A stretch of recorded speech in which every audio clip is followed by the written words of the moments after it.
మన ప్రభువును రక్షకుడైన యేసుక్రీస్తు నామంలో మీ అందరికీ నా హృదయపూర్వకమైన వందనాలు. ప్రైజ్ లార్డ్, హల్లెలూయా.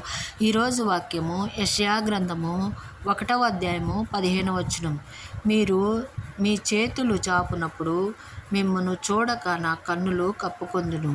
మీరు బహుగా ప్రార్థన చేసినను నేను వినను. మీ చేతులు రక్తంతో నిండి ఉన్నవి. అదే యెషయా గ్రంథము 1వ అధ్యాయము 16వ వచనంలో, మిమ్మును కడుక్కొనుడి, శుద్ధి చేసుకొనుడి, మీ దుష్కార్యములు నాకు కనబడకుండా వాటిని తొలగించుడి.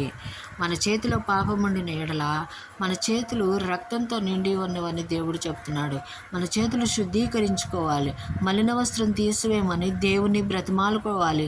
మలిన వస్త్రం ఎప్పుడైనా మన దగ్గర ఉంటే, ఆ మలిన వస్త్రం ఉంటే దేవుడు మన దరిదాపుల్లో కూడా రాడు. ఆయన మాట్లాడరు, పక్కనుంటారు కానీ మాట్లాడరు. ఆయన మాట్లాడాలి అంటే మన చేతులు శుభ్రంగా కడుక్కోవాలి. మలిన వస్త్రం తీసివేయబడాలి. మన హృదయాన్ని శుద్ధీకరించబడాలి.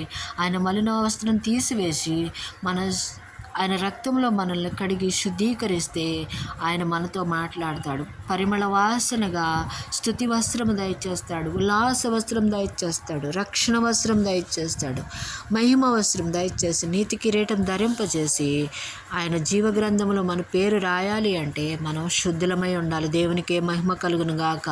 ఆయన శుద్ధీకరించబడి ఆయన కృపలో మనం ముందుకు సాగుదాం గాక. ప్రైజ్ లార్డ్, హల్లెలూయా. అట్టి కృప దేవుడు మనకు అనుగ్రహించును గాక. ఆమేన్.